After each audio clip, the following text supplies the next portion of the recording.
Consumer item যারা করে সবাই কিন্তু ফিল্ম প্লাস্টিক ইউজ করে, কারণ আপনি বিস্কিট চানাচুর থেকে শুরু করে যাই করেন, চিনি, ডাল, আটা, লং টাইমের জন্য অপশন নেই আর কোনো, আপনার কোনো অপশন নেই।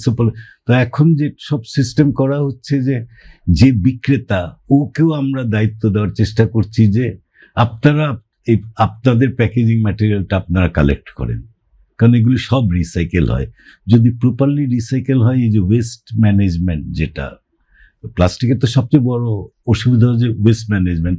আপনি ব্যাটারি দেখছেন, এই যে ইভি কারটার আসছে, অ্যান্ড দেয়ার অল প্লাস্টিক গাড়ি, আর এই battery will become a big problem. এখন থেকে যদি আমরা এটার দিকে মনোযোগ, ব্যাটারিটা কিভাবে ডিসপোজ করবে। তো শপিং ব্যাগের বেলাও it has become a big problem. আমাদের জন্য যত বড় প্রবলেম, এটা কিন্তু পৃথিবীর সব দেশের জন্য অত বড় প্রবলেম না, কারণ ওরা ম্যানেজ করতে পারছে। বসুন্ধরা ডায়াপেন্ট এখন আরো উন্নত। এই হট এয়ার থ্রো টপশিট দ্রুত শোষণ করে সোনামণিকে দেয় কোমল অনুভূতি। আমরা যদি জনগণকে, এই যে মিডিয়াতে জনগণকে যদি এডুকেট করতে পারি এবং বলতে পারি যে দেখো plastic, film plastic specially 100% recyclable, এটাকে রাখলে কিন্তু আপনি যখন মাটিতে ফেলে দিবেন, যখন এটা ওই ওয়েস্টটা যখন একদম বাজে হয়ে যায়, তখন এটা আর ইকোনমিক্যালি ভায়াবল হয় না। ময়লাখানার থেকে একটা পলিথিন এনে ওটাকে একটা টোকাই পরিষ্কার করে সব ঠিকঠাক করে এনে যে প্রাইসটা পাবে ওইটা পাবে না। কিন্তু আমি যদি আমার ঘরে, যেটা আমি দেখেছি অস্ট্রেলিয়াতে, নিউজিল্যান্ডে, ইভেন আমেরিকাতে অনেক দেশই আছে, যে ঘরেই 2-3টা বিন রাখে। একটা হলো যেটা নন রিসাইকেবল, একটা হলো প্লাস্টিক এবং পেপার যেটা রিসাইকেলেবল, ওটার জন্য রাখে। তো ওই প্লাস্টিকগুলি কিন্তু যখন ওয়েস্ট কালেক্টররা আসে, রিসাইকেলেবল আইটেমগুলি কিন্তু আলাদাভাবে নিয়ে যায়, ওগুলি রিসাইকেল হয়। আমরা যদি ওয়েস্টটাকে ম্যানেজ করতে পারি, প্লাস্টিকটা কিন্তু বিরাট প্রবলেম হবে না।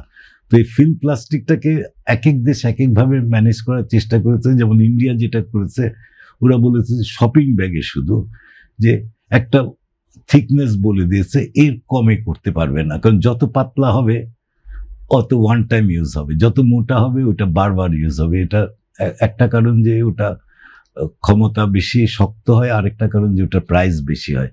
তো প্রাইস স্ট্রাকচার দিয়েও এটা করে।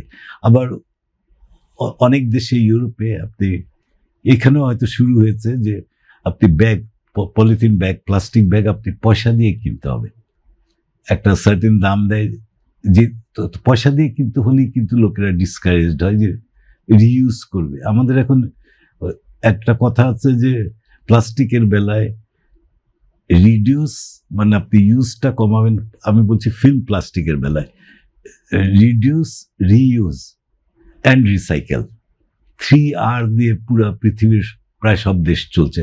তা আমরা এখান থেকে অনেক পেছনে চলে গেছি। আপনি যদি ভালো জায়গায় ট্যুরিস্ট হিসাবে যান, ইভেন থাইল্যান্ডে কিছু ট্যুরিস্ট এলাকাতে আপনি বোটে করে গেলেন, স্পিড বোটে গেলেন, আপনার কিন্তু পলিথিন নেওয়া অ্যালাউড না, আর নিলে you have to return it back. আপনি ওই আইল্যান্ডে ফেলতে পারবেন না, পানিতে ফেলতে পারবেন না। এইসব নিয়ম কানুন এবং আমাদের জনগণকে যদি উদ্বুদ্ধ করা যায় এই ব্যাপারে, তাহলে সলভ করা অনেক ইজিয়ার।